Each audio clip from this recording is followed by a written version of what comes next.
is your First Alert 5 weather with Alan Rose. And most of our Sunday has actually been pretty nice. We're between systems right now, but the first system that moved through in the wee hours of your Sunday morning did bring significant wind to southern Colorado as expected. Check it out. Fort Carson, Colorado City, and Walsenburg all reported wind gusts in the 70-mile-per-hour range that was equivalent to a Category 1 hurricane.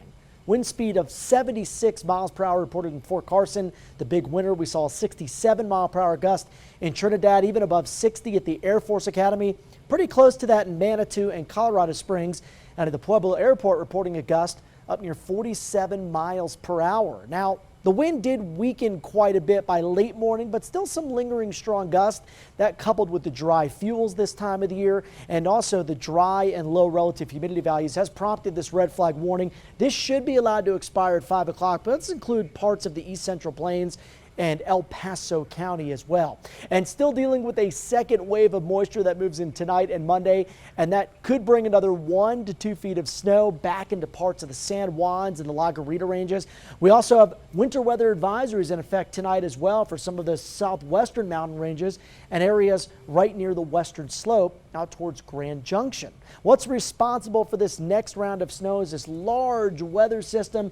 The low and cold front now moving out of Nevada and into Utah and Wyoming, and this is expected to pump some more moisture into our part of the state as we make our way into the late night hours tonight and into the day on Monday. You can see right now things are looking pretty clear as that snow is yet to develop. Right now in the Springs, it's quite a bit colder than this time yesterday. 53, still some gusty winds out there coming out of the southwest at about 18 miles per hour. That's the view in downtown.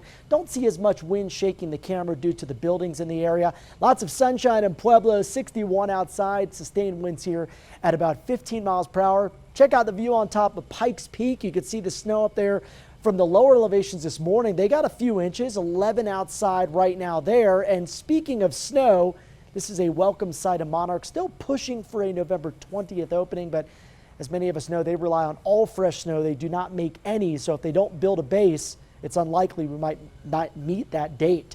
Now tonight, we start to see the Central Mountains, Continental Divide get some of that moisture. Notice how most of this stays in the mountains. I don't think we'll see a lot for areas east of the mountain ranges, but maybe by late morning to mid-afternoon, a few waves of some snow flurries or snow showers will move through the Pikes Peak region and off into the plains to our north and east. Then by Monday night, most of that moisture does wind down. So it's not going to be a snow shoveling event.